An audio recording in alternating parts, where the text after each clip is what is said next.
Estamos por iniciar una pequeña meditación en esta hora. Gracias a los que están conectados por ahí todavía, escuchando el mensaje. Gracias a todos ustedes los que nos escuchan en este preciso momento en el cual estamos listos para compartir un poco más de la palabra de nuestro Dios en esta hora, hermanos y amigos que nos escuchan a través de esta página de Facebook o a través de esta sesión de Facebook para compartir un poco más de la palabra de nuestro Dios para usted y para mí mismo, primeramente, para edificarnos juntos en esta hora o en otro horario que usted vea también este video. Así que, pues bienvenidos, vamos a orar y vamos a poner en manos de Dios nuestra meditación de esta hora, insistiendo una vez más que le agradecemos el tiempo que usted tiene para el Señor en esta hora. Vamos a orar, hermanos. Padre amoroso y celestial Dios, gracias le damos, eterno Creador de los cielos, por darnos la oportunidad de transmitir a través de estos medios y compartir con nuestros hermanos, con nuestros amigos, con nuestra familia en la fe, un tema, Padre, en esta hora en el cual estamos por exponer acerca de la predicación de Jonás, Padre, que tiene mucho que enseñarnos, porque cada uno de nosotros también debemos compartir el Evangelio con otras personas. Padre, guíe las palabras de este siervo y que todo esto, Padre, sea para honra y gloria suya. En el nombre de Cristo le pedimos estas cosas. Amén. Bien, hermanos, vamos a meditar un poco en un personaje bíblico que es muy probable que muchos niños conozcan más que nosotros esta historia. Y me refiero, hermanos, a la historia de Jonás. Jonás, hermanos, como usted sabe, fue un profeta de Dios. Si usted lo busca en la Biblia, lo va a encontrar en la parte correspondiente a los profetas menores. Para los amigos que nos escuchan, ¿a qué nos referimos con un profeta menor? Es un profeta que escribió menos. Y simplemente Jonás podemos encontrar únicamente 4 capítulos, mientras que otros libros como Isaías, como Ezequiel, como Daniel, son llamados profetas mayores porque escribieron mucho más que Jonás. De hecho, hay libros más pequeños que Jonás entre los profetas menores, como una sola página nada más, y están así porque se dice que cuando se estaba recopilando el canon del Antiguo Testamento, esos libros eran tan pequeños y muy fáciles de perderse. Hoy en la actualidad no sería fácil, porque lo tenemos ya por todos lados, como cualquier otro libro o una carta de la Biblia. Así que Jonás era ese personaje, y el propósito de este tema, hermanos, es motivar al cristiano a la obediencia al mandamiento de predicar el Evangelio, de compartir el Evangelio. Bueno, Jonás también, al igual que nosotros, en algún momento Dios le encargó algo, precisamente lo mismo que el cristiano tiene hoy, de compartir el mensaje de Dios. Así que en esta hora no vamos a hablar del mensaje que trajo Isaías o de la predicación que traía Daniel, sino que hoy vamos a hablar, hermanos, de la predicación de Jonás. Cuando digo la predicación de Jonás, no me refiero, hermanos, a algún título de algún tema, algún bosquejo que él haya hecho, sino el hecho de predicar la palabra de Dios, predicar el mensaje a aquellas personas de la gran ciudad de Nínive. Bueno, la predicación de Jonás, hermanos, vamos a mencionar lo siguiente. Jonás fue a predicar a un lugar muy grande, esta ciudad de Nínive. Si usted lee el capítulo 1 de Jonás, en el versículo 2, dice que Nínive es aquella gran ciudad. Hubo un personaje allá, no sé, algo así como 200 o 400 años antes de Cristo, hizo el primer libro de geografía de todos los tiempos. Este hombre se llamaba Strabus o Estrabo, como quiera usted llamarle. Y dice Estrabo que Nínive era más grande todavía que Babilonia la Grande. Usted sabe que la Biblia habla de Babilonia como una ciudad y le llama la Grande.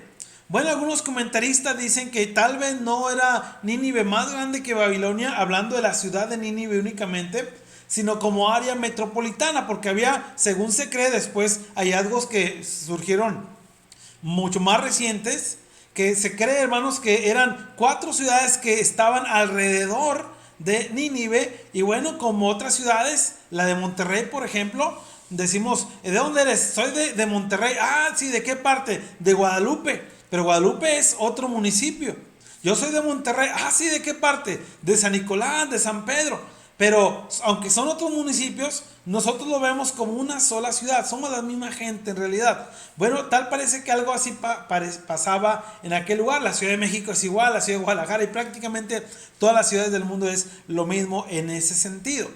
Bien, ¿qué podemos decir, hermanos, acerca de este tema? ¿Qué podemos decir nosotros acerca de la predicación de Jonás? Bueno, vamos a ver, hermanos, ¿qué podemos decir acerca de ella? Y quiero que usted, hermano y hermana, lo considere, porque usted y yo, aunque hayamos o no ido a una escuela de predicación, todos los cristianos tenemos el deber de llevar el mensaje a las demás personas.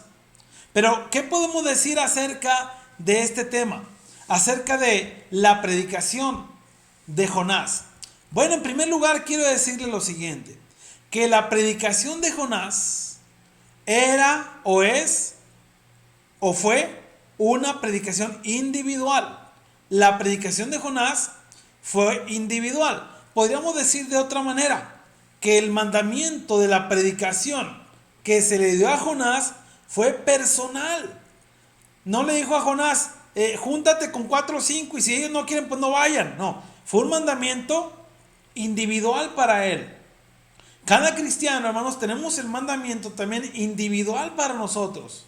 ¿De qué? De compartir el mensaje, de compartir la palabra de nuestro Dios con otras personas. Fue un mandamiento individual. Si usted lee, hermanos y amigos y familias que nos escuchan, bueno, aquí vamos a darnos cuenta que Jonás, a Jonás se le dio el mandamiento directamente a él. La predicación individual es el yo, es decir, se habla a uno mismo, al yo, que es la misma persona. Bueno, a Jonás, hermanos, se le ordenó que vaya a predicar a aquella gran ciudad de Nínive. Mire lo que dice el versículo 1. Vino palabra de Jehová a Jonás, hijo de Amittai, diciendo, levántate. ¿A quién? A Jonás nada más. Levántate y ve a Nínive, aquella gran ciudad. Aquella gran ciudad. Era una ciudad enorme. Pero además de ser enorme, era una ciudad llena de pecado. Había muchísima maldad en esa ciudad. Ahí en la imagen le pongo solamente algo que queda de los vestigios de la antigua Nínive. Pero, y ahí hay otra imagen. Esta es otra imagen y es un dibujo que se dice que representa a la biblioteca, una gran biblioteca que había en Nínive. Era una ciudad demasiado grande. Hay gente que no puede vivir en las grandes ciudades. Se siente agobiada. O vamos a una ciudad más pequeña y también nos sentimos raros, pero es porque ya nos hemos acostumbrado a algún tipo de vida. Pero en realidad a Jonás se le había enviado personalmente a él a que fuera y predicara aquella gran ciudad de Nínive. Mire cómo dice, y pregona, dicho de otra manera, predica, pero contra ella, o profetiza contra ella, porque fíjense esta parte, porque la maldad de esa ciudad había subido, se elevó, es decir, llegó a la vista y a los oídos de Dios. Literalmente dice aquí, porque ha subido su maldad delante de mí. Bueno, esta predicación o este mandamiento fue exclusivamente dado para él. Fue para él. Dios le ordenó a él, le dio a él este mandamiento en el versículo 2. Pero, ¿cuál fue la decisión de Jonás? Cuando Dios le da a él el mandamiento de ir y pregonar, de ir y predicar a aquella gran ciudad pecaminosa, difícil, peligrosa, la decisión que tomó Jonás fue la de no obedecer el mensaje de Dios. Es decir, Jonás ve a predicar a Nínive, pero Jonás decide mejor irse a otro lugar. Mire el versículo 3. Y Jonás se levantó para ir a predicar a Nínive, no, para ir a predicar a otra ciudad, no, para huir. Fíjese, y Jonás se levantó para huir de la presencia de Jehová a Tarsis. Esto de huir de la presencia de Dios es algo imposible, hermanos. Dios sabía dónde estaba Jonás. Dice la Escritura que no hay nada que pueda esconderse de los ojos de nuestro Dios. Pero aquí, hermanos, huir de la presencia de Dios, más que nada está tratando de decirnos el autor que es huir de su responsabilidad hacia con Dios. ¿Qué es lo que hacemos o hacen muchos cristianos? Precisamente lo mismo. Tratar de huir de esa responsabilidad. Y no nada más miembros en general, predicadores también. Que a veces solamente predicamos desde el púlpito, pero no damos un estudio bíblico a una persona. No vamos a entregar un folleto. Y eso es como lo que hizo Jonás. En cierta forma, al menos, huir de la presencia de Dios. Hay lugares, hay colonias en tu ciudad, en tu país, muy peligrosas.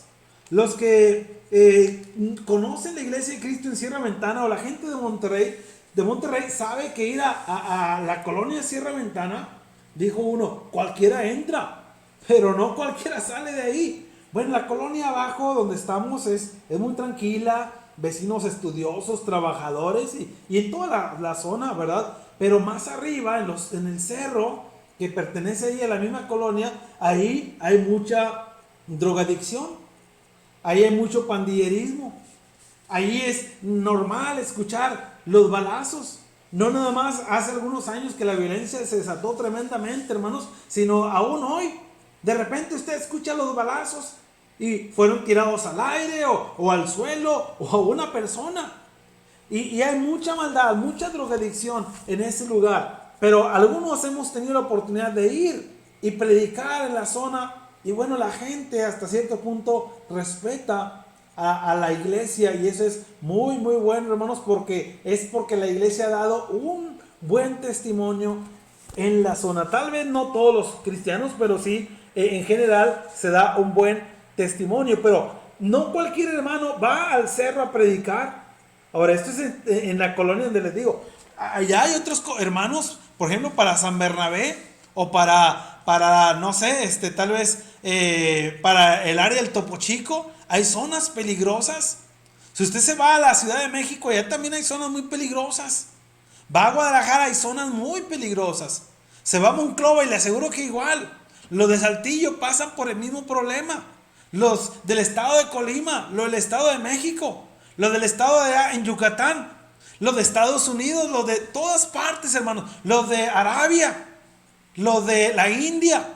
Los hermanos de la India, tengo contacto con algunos de ellos y sé lo difícil que es predicar en aquellos lugares.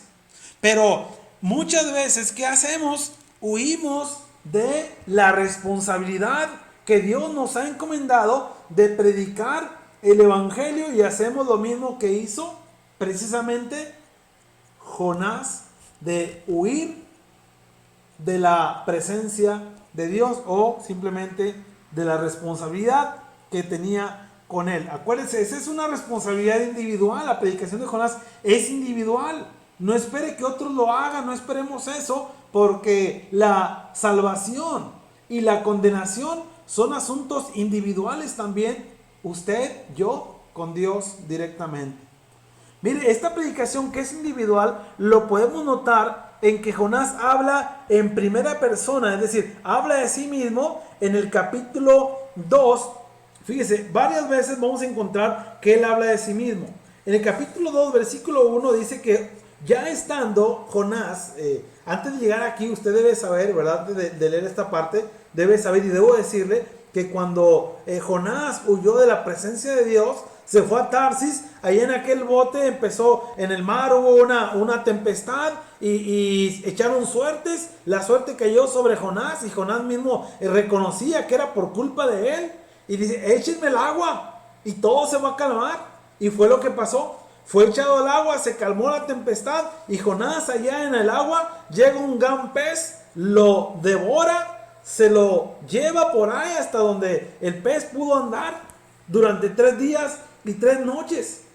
Pero después este pez vomitó a Jonás, lo vomitó y después podemos saber también que Jonás también estaba dentro del gran pez, y dentro de ese gran pez estaba orando Jonás y después de ello fue vomitado. Fíjese, el versículo 1, capítulo 2 dice, hablando de lo que le mencioné ahorita, de que es individual, Jonás oró a Jehová y dice algunas palabras. No lo voy a leer todo, pero entre el versículo 2 al 9, Jonás habla mucho de sí mismo. Fíjese bien.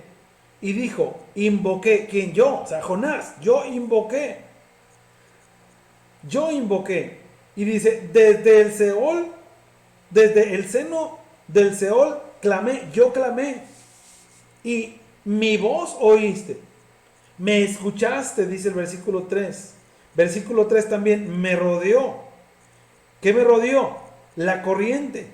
Entonces dije, otra vez el mismo. Dice el versículo 5, me rodearon, rodeóme mi cabeza. Versículo 6, descendí sobre mí, mi vida.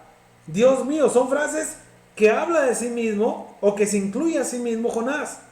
Entre el versículo, hasta el versículo 7 hemos considerado esta parte. Y dice el versículo 9 también, mas yo con voz de alabanza te ofreceré sacrificios, pagaré lo que ¿qué? Lo que prometí. Jonás está ahora responsabilizándose y queriendo tomar el mandamiento de Dios para cumplirlo, porque él había huido de su responsabilidad.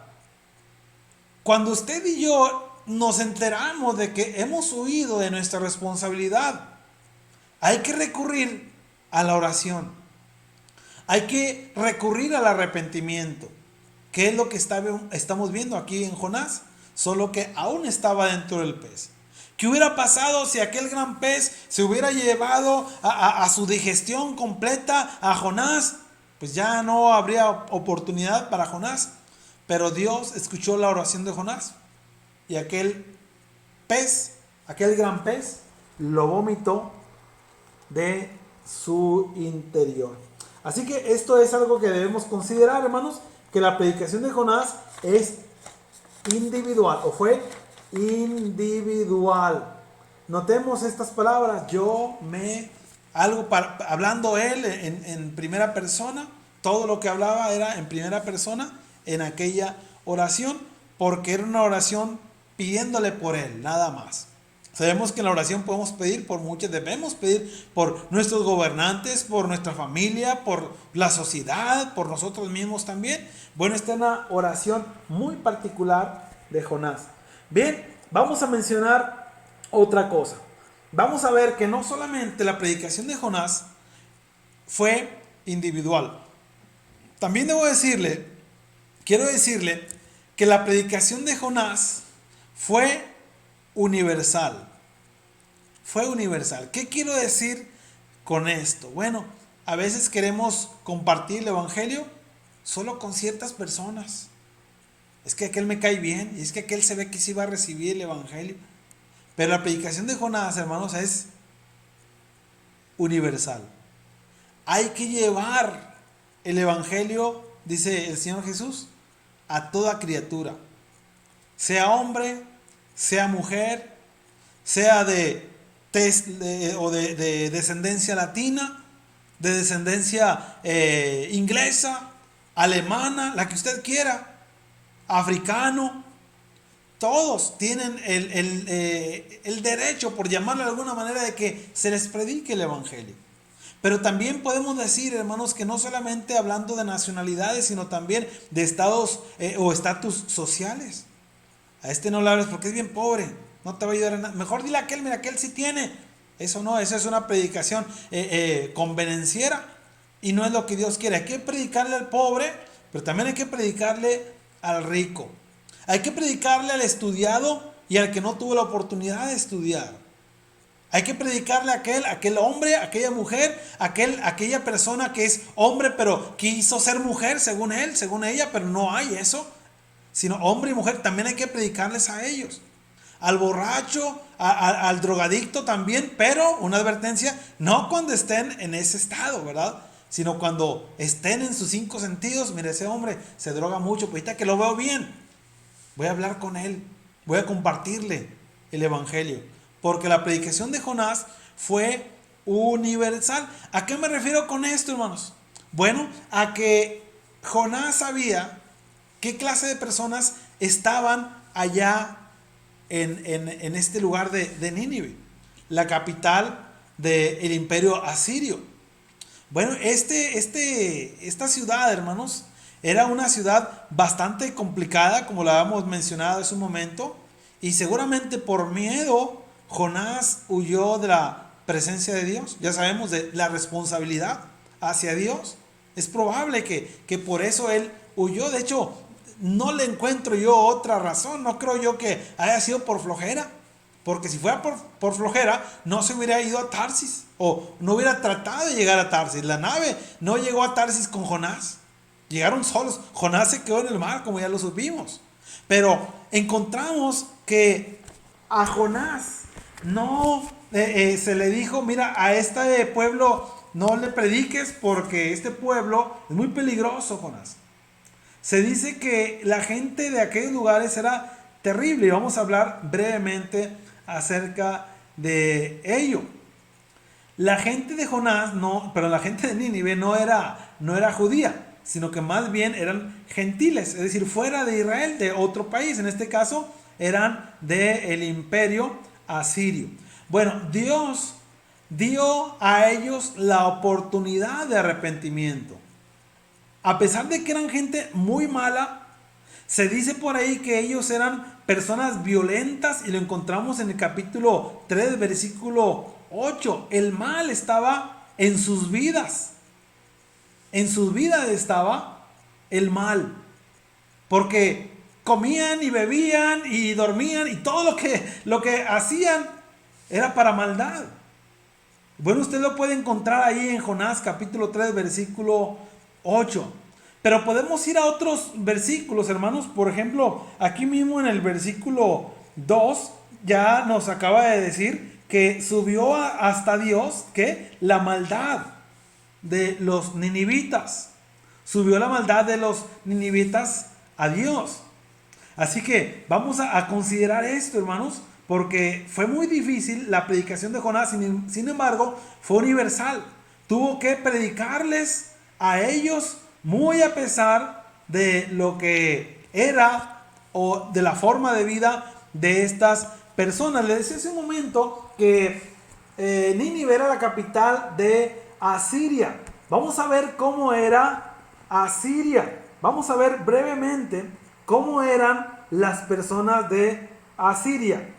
Quiero que lea conmigo en Isaías capítulo 10, del versículo 5 al 11, está bien, pero déjeme le leo alguna parte.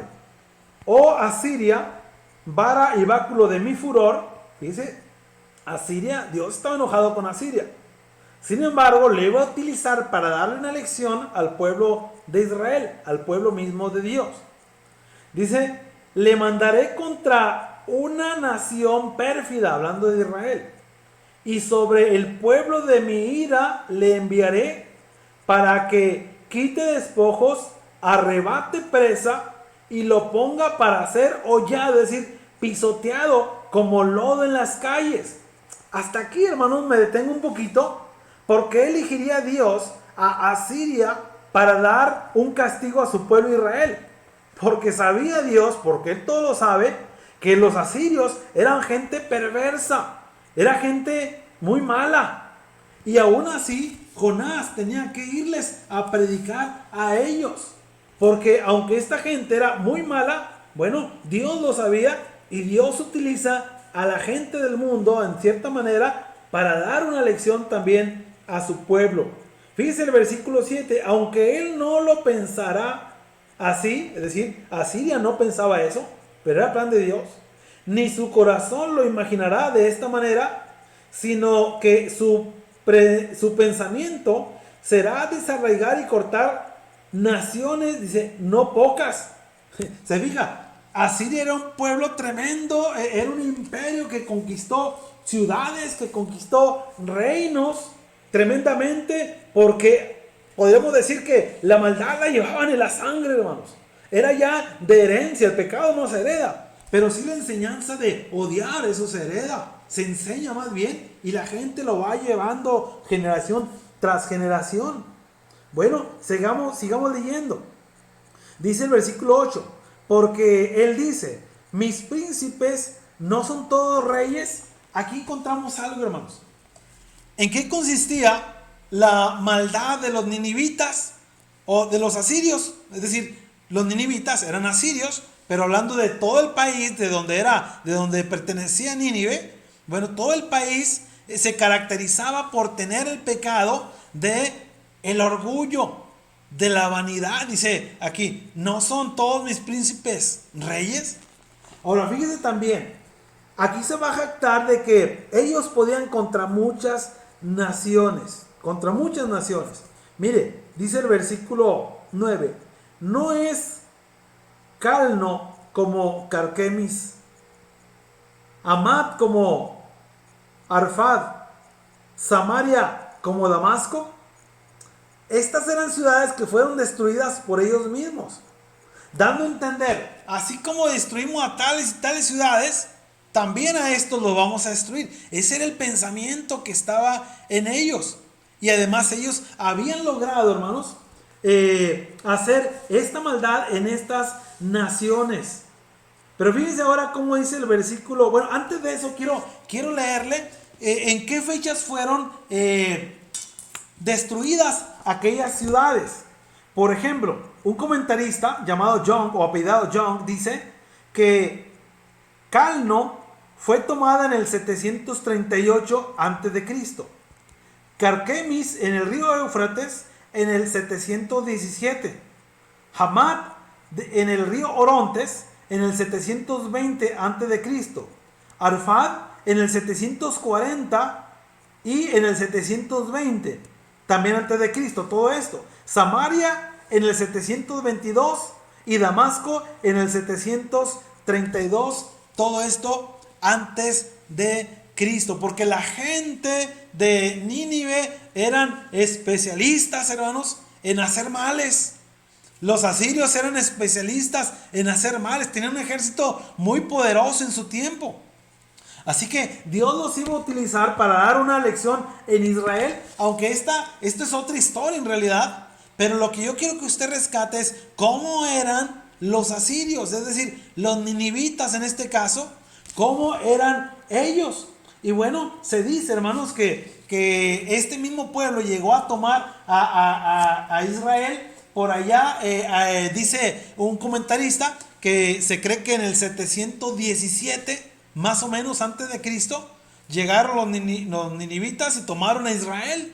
Otros creen que en el 2000, que en el 713. Este comentarista, él cree, o él dice que se cree que fue en el 717, mientras que este otro cree o considera que esto fue en el 713, cuando el rey Sargón estaba dominando y era el rey de Asiria en ese momento. ¿Se fija, hermano y amigo, cómo eran los ninivitas?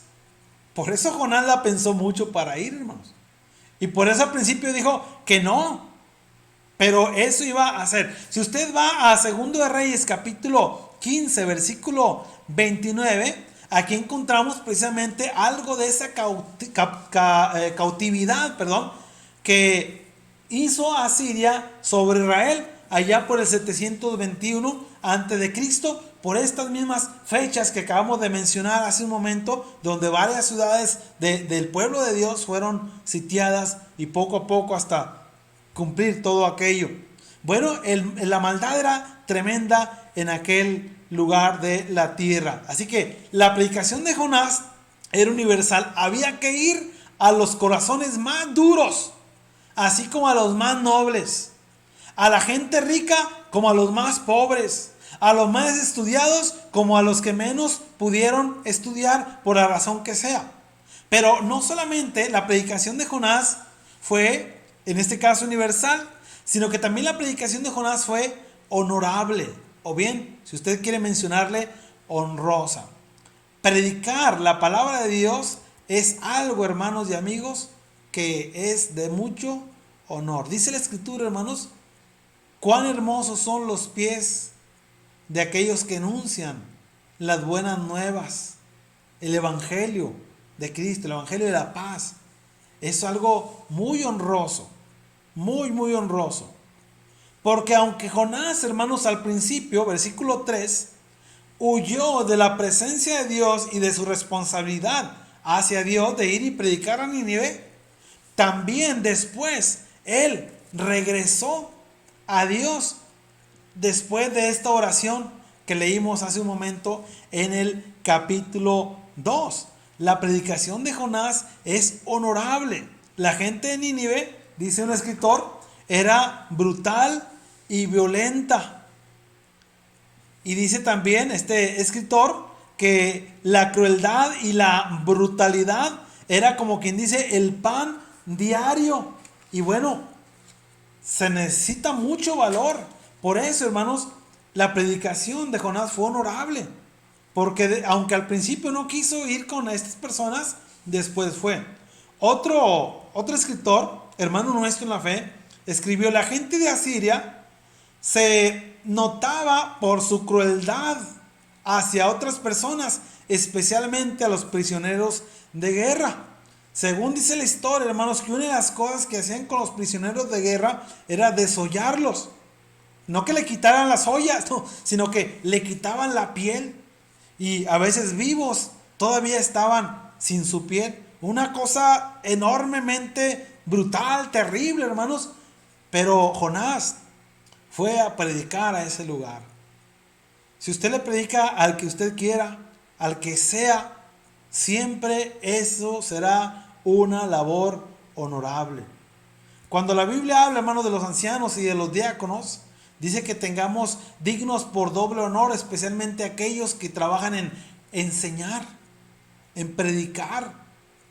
Tengámoslos por digno de doble honor. Y esto habla, hermanos, incluso de sostenerlos económicamente para que ellos se dediquen al 100% a esto. Como usted sabe, el predicador, si tiene que trabajar en una empresa, su trabajo con la iglesia va a ser muy mermado, muy débil. Pero a veces es lo que se tiene que hacer. Y esos predicadores que tienen que trabajar, o tenemos que trabajar en una segunda cosa, hermanos, es algo bastante honorable, hermanos. Porque ellos pudieran tal vez decir: no, pues mejor trabajo más en mi empresa y voy a ganar más, y pues que otro se dedique a eso. Pero no, hay que respetar esa gran labor que nuestros hermanitos hacen, a veces de tiempo completo o a veces de medio tiempo, pero siempre con el esfuerzo de hacer la voluntad de Dios. Por eso la predicación de Jonás y la de tu predicador, hermano y amigo, en tu congregación, o del hermano que da las clases y que les habla a otras personas, o de la hermana que comparte el evangelio con los niños, todo esto, hermanos, es de mucho honor. ¿Sí? Entonces, después de que Jonás se negó a hacer la voluntad de Dios, nos damos cuenta, hermanos, que él después dice: yo voy. Se armó de valor y fue a aquella gran ciudad a predicar el mensaje de Dios. Esa ciudad, a partir del momento en que Jonás les iba a predicar, les iba a durar el gusto, entre comillas, de 40 días. La predicación de Jonás era: de aquí a 40 días, Nínive va a ser destruida. Nínive va a ser destruida. Qué predicación tan difícil, hermanos. Si a mí me dijeran, ¿sabes qué, Jorge? Predica a todo el mundo aquí porque de aquí a 40 días Monterrey va a ser destruido. O los hermanos allá en Guadalajara. Si no predicas en 40 días Guadalajara, la Ciudad de México, Monclova, Saltillo, todo va a ser destruido. Pero la labor de predicar es nada más tuya, Jonás. Qué difícil era esto. Es muy probable, hermanos, que Jonás empezó a predicar y convencer a uno y a otro, y esos iban convenciendo a más, pero siempre encabezados por Jonás. Y esto de la predicación siempre va a ser algo bastante honroso, bastante honorable, y hay que admirar a nuestros hermanos que trabajan en predicar, en enseñar. No nada más desde el púlpito, sino también ir y predicar el evangelio a toda criatura, aquellos que nos den la oportunidad de hacerlo. Dicho sea de paso, si alguien nos está escuchando y quiere saber más, mándenos un mensajito y vamos a estar atentos a ver en qué podemos ayudarle en cuanto a la enseñanza de la palabra de Dios. El último asunto que vamos a tratar, hermanos, de la predicación de Jonás es que la predicación de Jonás fue fructífera. Jonás, si hubiera ido y hubiera predicado como lo hizo, pero nadie le hubiese creído, nadie hubiera obedecido a Dios. Jonás, como dice Ezequiel en el capítulo 3 y en el capítulo 33, como atalaya, Jonás, bueno, se hubiera lavado las manos en el sentido de que yo ya cumplí, yo ya les hablé, pero ellos no quieren nada. Jonás se habría salvado porque habría hecho la voluntad de Dios. Es el contexto general de la Biblia. Tú hazlo, tú predica. El resultado lo va a dar Dios. Si la gente no quiere nada, tú ya habrás cumplido. Esto a veces nos lleva a pensar, bueno, yo ya le hablé una vez, no, pues ya, yo ya cumplí. No, insistamos. Pero cuando ya no hay oportunidad, bueno, yo cumplí, usted cumplió. Afortunadamente, hermanos, no fue el caso de la ciudad de Nínive. Los ninivitas se arrepintieron de aquello, porque lo que predicó Jonás trajo grandes frutos. Así que la ciudad no fue destruida después de aquellos 40 días. Y Nínive es una ciudad existente hasta la fecha. Claro, ya no son los mismos límites, ya no está todo igual, pero habría desaparecido. No es la única ciudad que hubiera desaparecido. Hay otras ciudades que la Biblia menciona, ya no hay nada, registro de ellos, ni siquiera vestigios, o los hay, y comprobamos que esas ciudades existieron, pero ya no existen como ciudades, sino solamente como ruinas. Pero la predicación de Jonás, hermanos, fue fructífera. La negativa de no ir se convirtió en algo positivo de ir. Y bueno, la predicación de Jonás fue fructífera, trajo mucho fruto, muchas almas arrepentidas, muchas almas que obedecieron a Dios. El fruto negativo, vamos a hablar de no ir, porque hay fruto negativo de no hacer la voluntad de Dios. Y yo quiero mencionarle que Jonás, cuando no fue, en el capítulo 1, versículo 17, encontramos que la persona, en este caso Jonás, pues se metió en problemas con Dios. Tener problemas con Dios no es una buena decisión nuestra. Dios no busca que tengamos problemas con Él.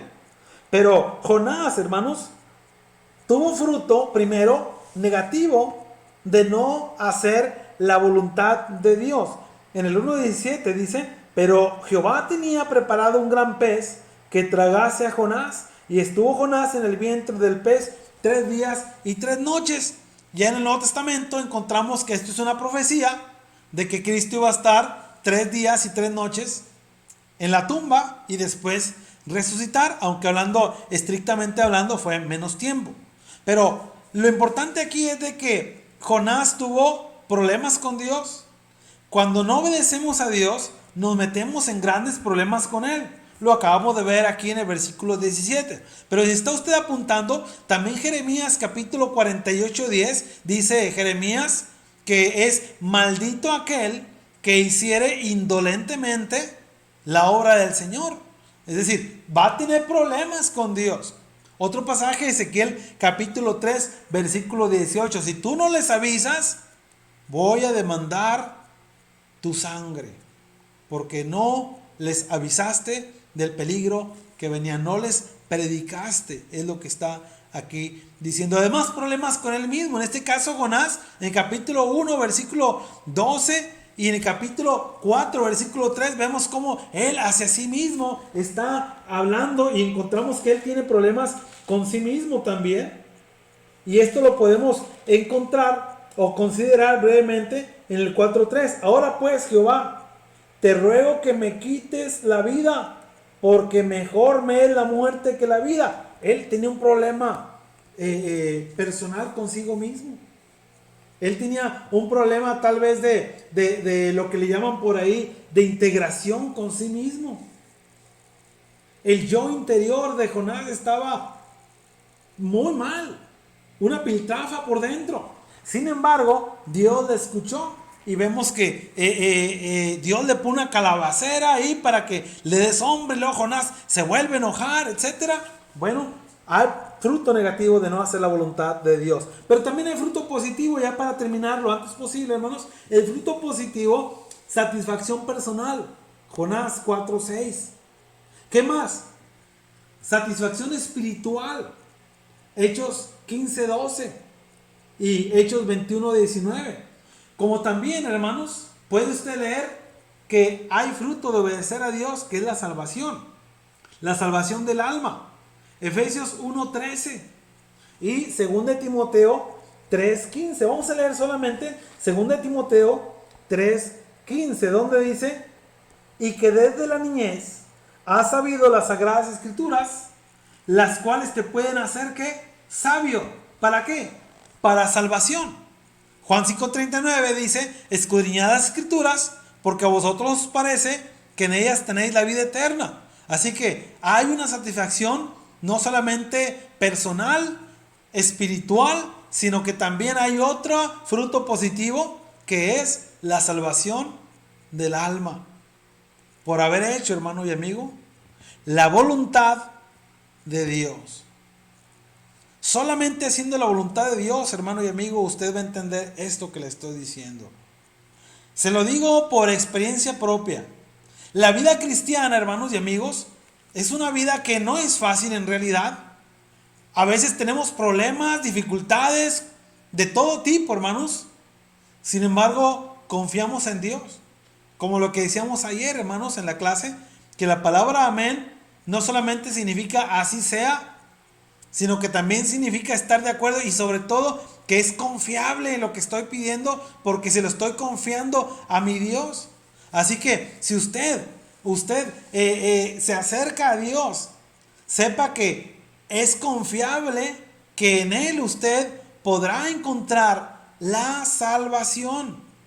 Así que, ¿qué debe hacer para ser salvo? Bueno, es otro tema que podríamos tomar. Aquel joven rico le preguntó al Señor: Maestro bueno, ¿qué bien haré para heredar la vida eterna? Y el Señor ya le dice lo que había que hacer. Pero te falta algo. ¿Qué me falta? Te falta esto y esto.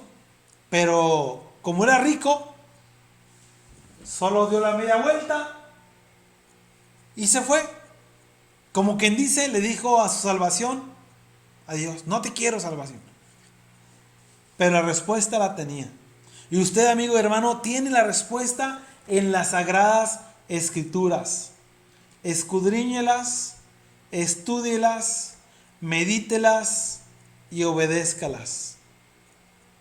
Le invito a hacerlo. Si tiene dudas, escríbame, o algún otro hermano de la iglesia que usted conozca. Y con gusto, sé que habemos muchos hermanos que podemos guiarle hacia el camino de salvación. Nosotros no salvamos a nadie, no tenemos esa posibilidad. Cristo la tiene, y por eso estamos con Él. Y estamos en su iglesia, y queremos que usted, amigo, también reciba la promesa de salvación en su vida. Pero esta solamente viene a través de la obediencia. Jonás estuvo a punto de acabarse completamente, pero Dios le dio una oportunidad, obedeció y fue salvo en muchas formas. Que el Señor los bendiga, y estamos, hermanos, para servirle.